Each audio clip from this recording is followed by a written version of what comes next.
If the signs on the side of the road haven't given it away, there's an election coming up. In 2 days, Missouri voters will weigh in on how elected leaders and government spend our money, educate our kids, and tax us. Tuesday will mark the first election since Missouri legalized recreational marijuana. So, one of the biggest issues involves how cities and towns can get a piece of the action. Right now, there's a 6% state sales tax on recreational marijuana sales. Local or county governments can add a 3% sales tax on top of that. And even with the extra tacked on, the sales tax is still lower than what you'd find in states like Illinois or Colorado.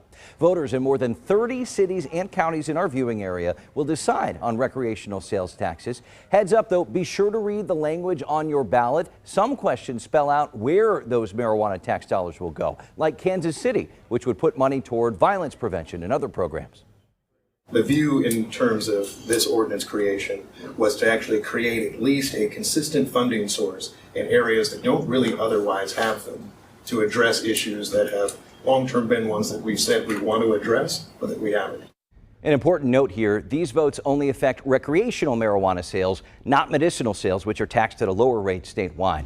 In Kansas City, Missouri, that's question 1 on the ballot. Questions 2 and 3 both deal with short-term rentals, something you'd get through a site like Airbnb. Both measures bring those rentals more in line with hotels and motels around town by tacking on taxes and an occupancy fee, which would then be boosted for everyone. Supporters say the moves level the playing field and would generate millions of dollars to help what the city calls convention and tourism activities. Those are the big issues at the bottom of the ballot.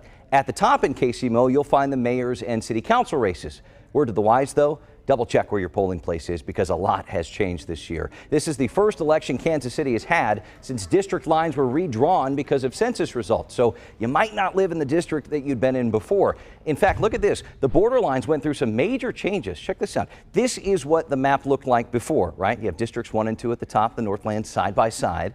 This is what the map looks like now.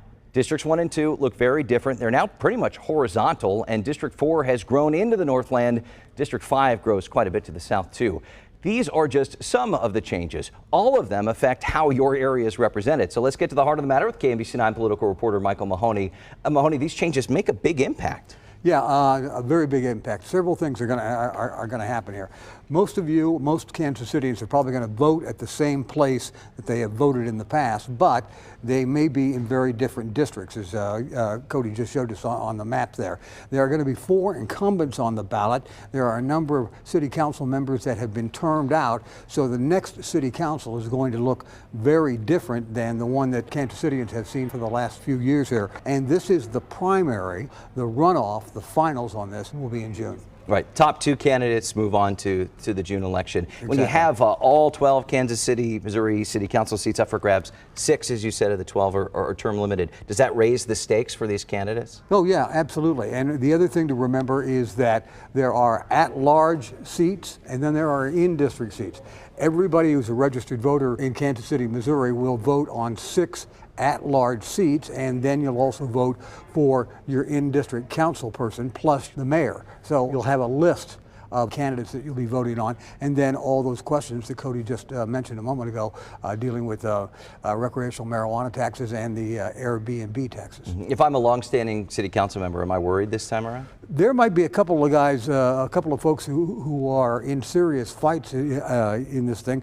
Number 1, Brandon Ellington in the 3rd district is facing off a woman with a familiar name in Kansas City, Missouri politics, Melissa Patterson Hasley. And in the 4th district, the incumbent Eric Bunch has former state legislator Henry Rizzo challenging him for re-election. We talk about the map changes, and there are many. We just named a few of the biggest ones.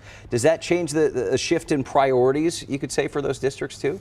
Because you have like Midtown district kind of leaching into the Northland a little bit more too. More than kind of leaching. Yeah. That's one of the biggest changes. There are going to be people in the Northland who have voted in the 1st or 2nd district will now find themselves voting in the 4th district. The 4th district has traditionally been regarded as sort of a Midtown district. That's no longer the case.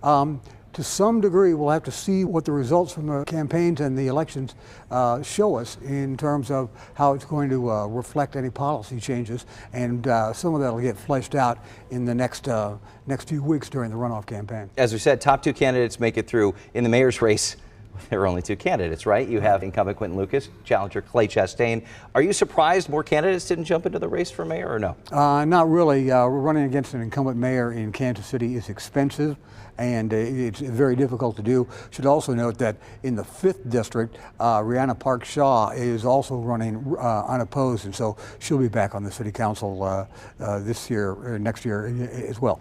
Running for mayor in Kansas City is $1 million price tag right now, and a lot of people would say, let's wait 4 more years when it's an open seat and maybe not as expensive. I want to save their money a little bit. Again, this is the first step before June. What will you be watching in the months ahead once we get past Election Day? Well, number one, who survives and advances, and then number two, what the tone of the campaign will be. And unlike 4 years ago, when there was a very vigorous race for mayor between Quentin Lucas and Jolie Justice, these campaigns in the city council races are going to be different.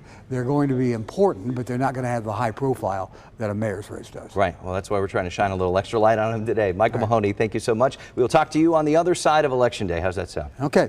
All right, we'll see you next week. Got on KMBC 9 News for up-to-the-minute election results when they come in Tuesday night. We'll have races and ballot issues across our area covered on air and online at KMBC.com.